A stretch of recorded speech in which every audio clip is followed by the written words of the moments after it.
Let me go to Chip Roy. Hello, Chip. How are you, sir? Glenn, how are you? Merry Christmas, brother. Merry Christmas. This is our congressman from the great state of Texas. He is also a candidate for Texas Attorney General. Talk to me about your bill on immigration. Does it have a chance of even tell me what it is, and then I want to know if it has a chance of passing. Sure. I mean, you opened this segment by talking about our need to focus on not just illegal immigration, but legal immigration. And I strongly believe that that is true. I think for way too long, we have been getting loose, fast and loose, overly corporate, overly driven by, your kind of Chamber of Commerce crowd.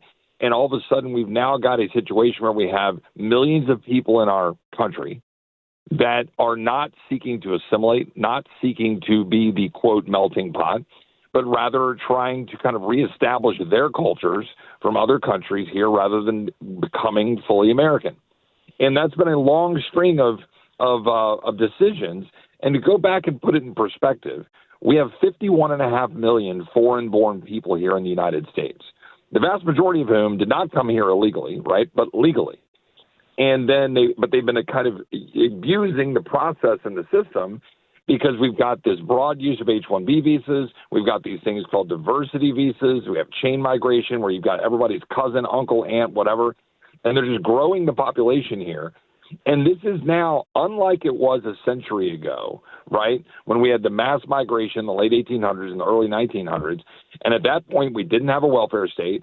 We had schools that were teaching that America was great and believe in the Constitution, and we had, God in the schools, and we had our culture being elevated, not being criticized. And at that point, we still froze immigration in the 1920s, right? We still flatlined it because everybody said, whoa, we've had so many people come in.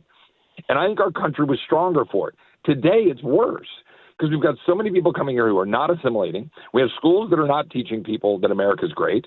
And we certainly are continuing to have a welfare state now that is causing a big problem. So I think we should pause it. It's called the Pause Act. We should pause legal immigration until we fix a lot of things. Fix diversity visas, fix chain migration, fix H-1B. Wait, can you tell me what a diversity visa? What is a diversity visa? I don't even know if I know what that is. Right. So the diversity visas, chain migration, these are all things that are being used currently to have expansive use of the ability of people to come into the country and say that they're, a family member, right, an extended individual through in what we call chain migration.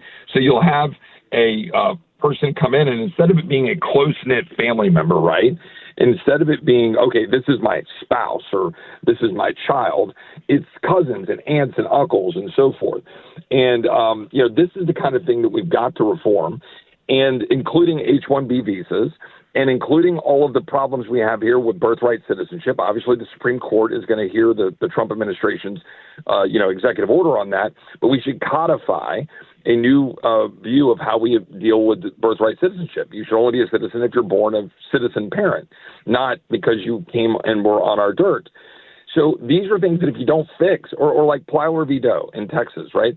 We had a Supreme Court opinion in the 1980s that said we have to educate the children of illegal aliens, illegal alien children.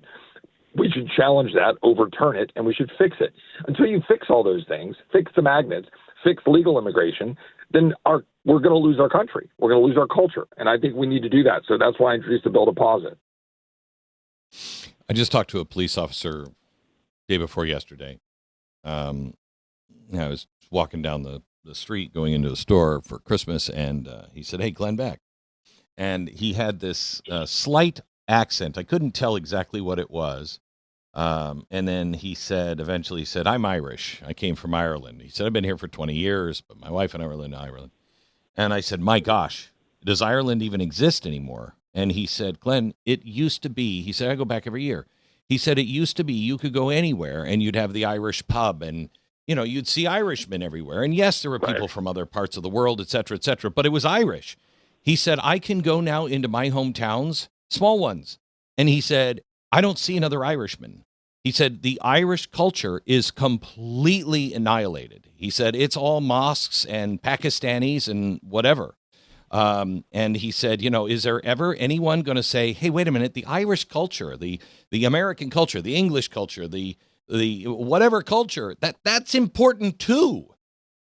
When is anybody going to step up and say, you know what, we don't want to lose this by embracing that. We can have both, but not like this. Well, Glenn, and by the way, the thing I left out on the diversity piece is because I got up and I started talking about chain migration, but just so you know, right, that's a program very specifically designed to bring people in from countries that we don't have significant immigration from. It's literally designed to, quote, diversify our immigration population. So that's... Who cares? Right, and that's my point. And this is what's so wrong about our immigration system, and it's being done that way. In the SIV program from Afghanistan, all of it's been being abused, and we've had this mass migration. And again, you are an ardent defender of the First Amendment. So am I. You can believe what you want to believe, right? And we would never want to insert the federal government into your belief system, like between you and God. But what we have to remember about Islam is that it is a politically motivated group of individuals, right? This is when we look at the core and we look at what the Muslim Brotherhood is talking about, when you look at Sharia law, when you look at the tenets of Islam, then there is a massive political component to it. And we have to remember that. We have to remember and actually read the words, read what's being said, and go look at what's happening in Dallas. Like, Epic City is not just an accident. What's happening with the growth and the promotion of Sharia law in the United Kingdom, in France, now in America, it's not an accident, okay? And this is well beyond, hey, you can believe what you want to believe. You can be an atheist, an agnostic. You can be Christian, Jewish, Hindu, Muslim, right? We stand for that principle.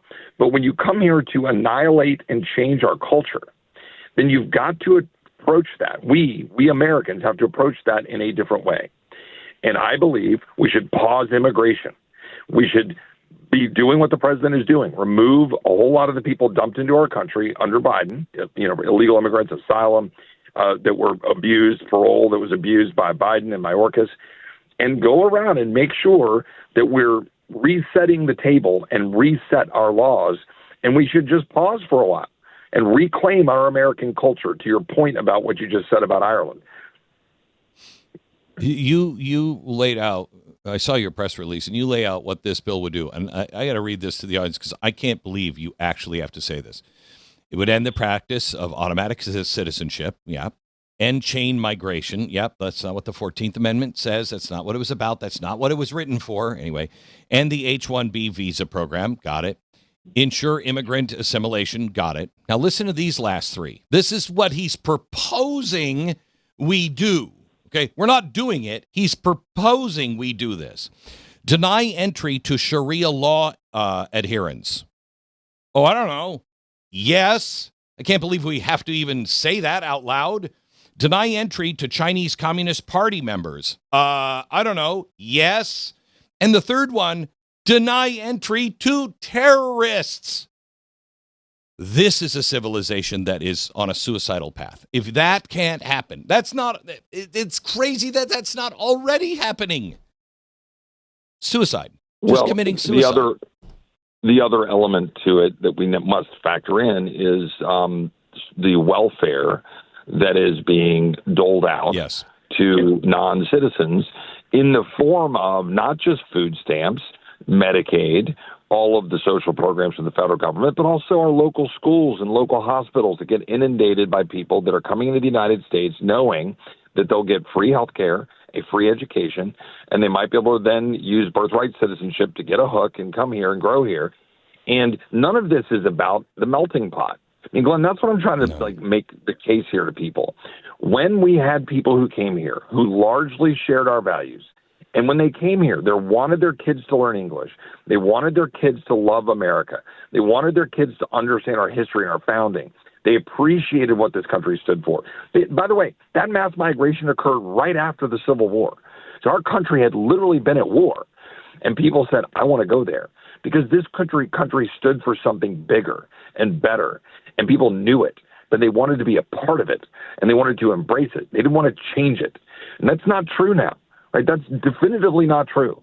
When I have colleagues in the United States Congress, like Ilhan Omar, who are openly and outspokenly committed to changing America to be like her home country, that's a problem. That is what's happening. And if we don't recognize, you can't win a war that you don't acknowledge exists, Glenn. And there is a war being waged against our way of life and against our culture. So, look, I'm introducing legislation here, but it's also why I'm running for Attorney General, right? And I'm not going to go do a campaign speech here, but we've got to have states that are standing up and leading this fight as well if we're going to save America. You brought up, there's a war being waged. Every alarm bell in me is going off. Every alarm bell in me.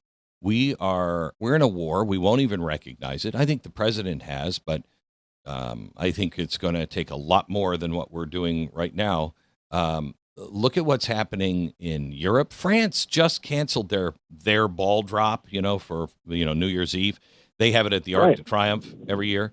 They canceled it and said, just stay at home and watch a rerun of it from another year. That's insanity.